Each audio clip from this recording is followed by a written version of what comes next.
সমবেত সুধী মণ্ডলী, এবার আমি বিনীতভাবে অনুরোধ করব আজকের এই আলোচনা সভার শেষ পর্বে এখন এই গ্রন্থের উপরে আলোচনা করবেন, যার কথা শোনার জন্য আপনারা অধীর আগ্রহে অপেক্ষা করছেন, বঙ্গবন্ধু কন্যা শেখ রেহানা। আমি তাকে আলোচনার জন্য আহ্বান জানাচ্ছি।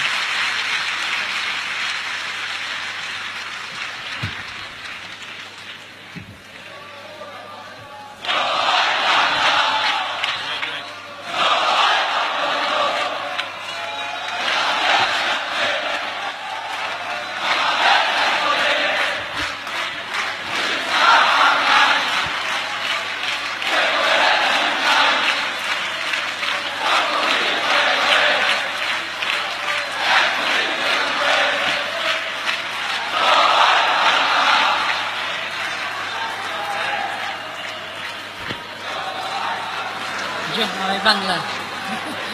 মাননীয় প্রধানমন্ত্রী, শ্রদ্ধেয় আলোচক বৃন্দ এবং উপস্থিত সুধী মণ্ডলী, আসসালামু আলাইকুম। আমি এখানে বঙ্গবন্ধুর বইয়ের ভিতরে যা আছে তা নিয়ে আলোচনা করতে আসিনি, সেটা তো অন্য লোকে বলবে। আমি আমার বাবার কথা বলবো দু চারটে।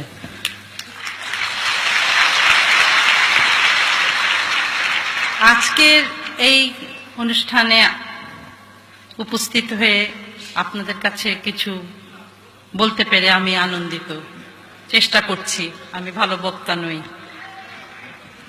আমার বাবার লেখা অসমাপ্ত আত্মজীবনী দীর্ঘ অপেক্ষার পর দেশের মানুষের হাতে তুলে দিতে পেরে একটি বড় দায়িত্ব পালন করতে পেরেছি বলে মনে করি। 15 আগস্টের পর আমাদের কাছে অশ্রু বেদনা ছাড়া আর কিছু অবশিষ্ট ছিল না। দেশে ফিরতে পারবো কি পারবো না, 32 নম্বর বাড়িটি কি অবস্থা, টুঙ্গিপাড়ায় যেতে পারবো কিনা, কিছুই বুঝতে পারছিলাম না। কখনো কখনো মনে হতো যে এভাবে কি সারা জীবন কেটে যাবে। তবুও কোথায় জানি একটা সাহস বা একটা আল্লাহর উপরে বিশ্বাস ছিল যে না, একদিন দেশে ফিরতে পারবো। এত কষ্টের বাংলাদেশ আর আমরা বিদেশে থাকবো পড়ে, এটা তো হতে পারে না। বাংলার জনগণ তো এটা সহ্য করতে পারবে না। পিতা মাতা ভাই বোন সব হারিয়ে এত বড় শোক সামলানো খুব কঠিন। চোখ ভেসে যেত, মন ভেঙে যেত। বয়সও অল্প ছিল, কিভাবে নিজেদের সামলাতাম। আমরা দুবোনকে ধরে কাঁদতাম। কাঁদতে কাঁদতে অনেক সময় পার করেছি। দুজনকে সান্ত্বনা দেবার চেষ্টা করেছি। তারপর আপা যখন আওয়ামী লীগের সভানেত্রী হয়ে দেশে ফিরলেন, আমাদের স্বপ্ন ছিল একটাই, আব্বার আদর্শ প্রতিষ্ঠা করা এবং মানুষের কল্যাণে কাজ করা। 81 সালে আপা যখন দেশে ফিরেন, আপাকে বাড়িতে ঢুকতে দেওয়া হয় নাই, 32 নম্বরে ঢুকতে দেওয়া হয় নাই। বাড়ির সামনে রাস্তায় বসেই তিনি দোয়া দরুদ পড়তে বাধ্য হন। এই বাড়িতে আমাদের কত স্মৃতি। 6 দফা স্বাধীনতা আন্দোলনের সময় এই বাড়িতে কত মানুষ আসতো, কত সভা হতো, লোকের লোকারণ্য থাকতো। সেই বাড়ি আজ নির্জন, নিস্তব্ধ, শূন্যতায় ভরা। বুকের ভেতর সব ব্যথা বেদনা চেপে রাখতে হতো, কাউকে কিছু বলতে পারতাম না। নিজেকে নিজেই শক্ত করে রাখতাম, সান্ত্বনা খুঁজে বেড়াতাম। 83 সালে আমি বাংলাদেশে ফিরে আসি। এসে ওই বাড়িতে প্রবেশ করতে আমার খুব কষ্ট হয়েছে, বুক ভেঙে গেছে। আমাদের ভাগ্যে ছিল আব্বার হাতের এই স্মৃতি, এবং এটাই আমাদের জীবনের একটা অমূল্য সম্পদ। আমাদের পরিবারে পারিবারিক একটি মূল্যবোধ ছিল। জন্ম থেকেই আমরা আব্বাকে দেখে আসছি জেলে জেলে। আমার মায়ের কাছে শিক্ষা পেয়েছি বড়দের কিভাবে সম্মান করতে হয়। অনুমতি ছাড়া তাদের জিনিসপত্র ধরা বা দেখা উচিত না। আব্বার লেখা খাতাগুলো মা খুব যত্ন করে গুছিয়ে রাখতেন তার প্রিয় জিনিসপত্রের সঙ্গে। আমরা দূর থেকেই দেখতাম, কিন্তু ধরা বা দেখা বা পড়ার সাহস হতো না, বা তখন এত বুঝতেও পারিনি যে এর ভিতরে এত কিছু লেখা থাকবে এবং এটা যে আমাদের পরম সম্পদ, সেটা তখনও বুঝতে পারিনি, অনেক ছোট ছিলাম। আমরা দূর থেকেই দেখতাম। ইতিহাসের একটা প্রামাণ্য দলিল হয়ে উঠবে এটা। তখনও বুঝতে পারি না আব্বার জীবন কত বিচিত্রভাবে চিত্রিত, কত দুর্লভ অভিজ্ঞতার মধ্যে দিয়ে নিজেকে গড়ে তোলার পাশাপাশি সে সময়ের রাজনীতি ও রাজনীতিবিদদের সম্পর্কে চিন্তা ভাবনা করতেন, সাধারণ মানুষের কথা ভাবতেন, বাবা মার কথা ভাবতেন। তিনি তার সময় একান্ত একজন বিশ্বস্ত ও আদর্শবাদী রাজনীতিবিদ ছিলেন। তারুণ্যের অদম্য সাহস, দেশপ্রেম, আত্মত্যাগের মহিমা, দুর্দান্ত দূরদর্শিতার অধিকারী ছিলেন। সহজ সরল মুখের ভাষায় নিজের জীবনের সব কথা বলেছেন। বিশেষ করে তিনি যখন দিল্লিতে গেছেন, কিভাবে টিকিট ছাড়া, উনি ওটাও লুকাতে চেষ্টা করেননি। প্রথমে পড়তে পড়তে একটু খটকা খেলাম যে আব্বা টিকিট ছাড়া। চিন্তা করে ওনার বয়সটা বের করলাম, ওই বয়সে ওইটা সাজে, কারণ তখন তো এটা কোনো দোষের ছিল না। ওই বয়সে তো ছেলে মেয়েরা অনেক কিছু করে, উনি তো একটা সামান্য টিকিট, একটা টিকিট নিয়ে 3 জন চলেছিলেন। ওটাও লুকাতে চেষ্টা করেননি যে আমি ওইটা কোনো ঘটনাই ঘটেনি বা কিছু। এই যে সহজ সরল ব্যাপারটা কিভাবে লিখে গেলেন, সেটা বঙ্গবন্ধু বলেই সম্ভব। অনেকে হয়তো লিখতেন না আমি কখনো অন্যায় কাজ করিনি বা কিছু না। পড়তে পড়তে আমাদের মনে হয়েছে সেই তরুণ বয়সে কথা। এই গ্রন্থের পাতায় পাতায় রয়েছে তার সাধারণ জীবনের সাক্ষী। আমি আপা পাতা ছুঁয়ে ছুঁয়ে তার স্মৃতির ঘ্রাণ খুঁজে পেতে চেষ্টা করেছি। একবার না, কতবার যে আমরা পড়েছি। প্রথম প্রথম ভয় লাগতো, কিন্তু তারপরে মনে হতো কখনই খারাপ লাগলে বা কোনো সময় ওখান থেকে একটা লাইন পড়ে নিজেদের শক্তি সাহস আমরা জোগাড় করতাম।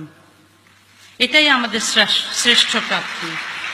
কারণ এত তাড়াতাড়ি চলে যাবে বুঝতে পারিনি তো।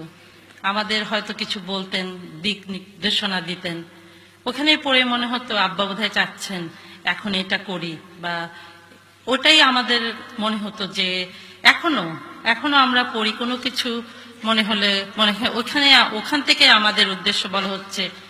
হয়তো আব্বা আপার হাতে মাথায় হাত রেখে বলছেন হাসু তুমি এটা করো, দেশের কল্যাণের জন্য এটা করো। আপা বোধহয় ওইখান থেকে এত সাহস বা এত কাজ করার উৎসাহ পান।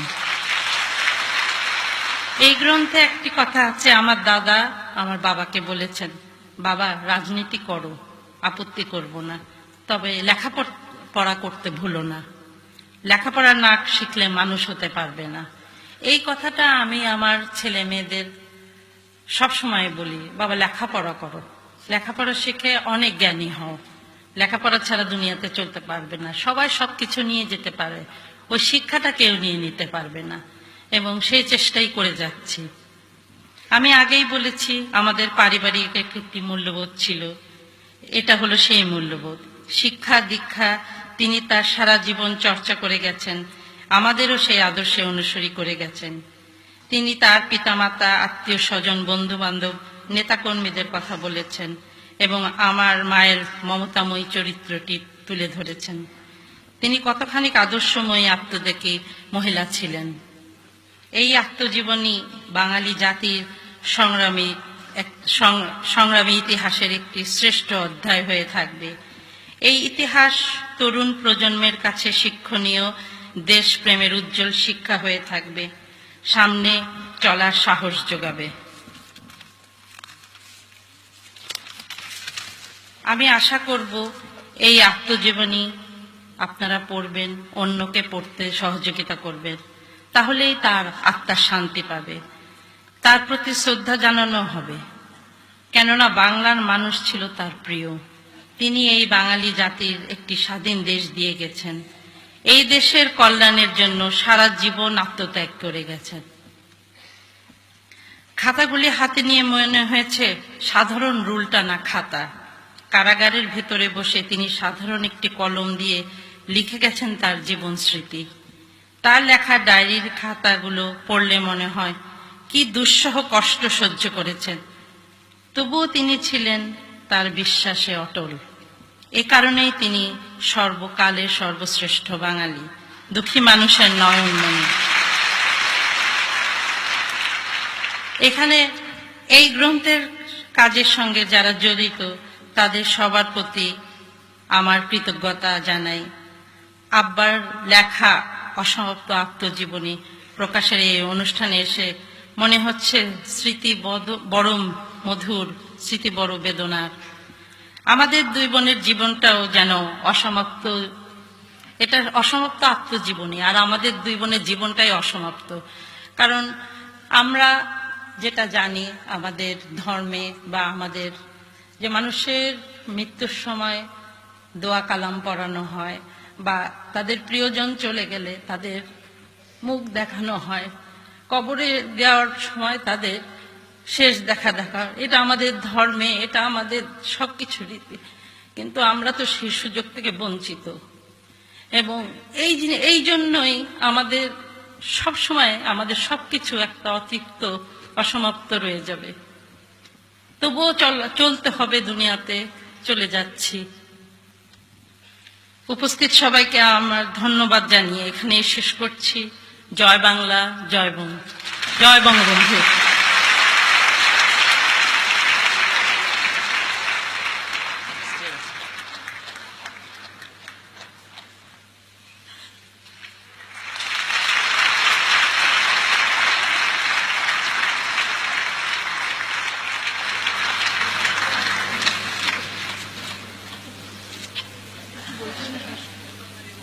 পুতুল নিয়ে চল, নিয়ে যাস।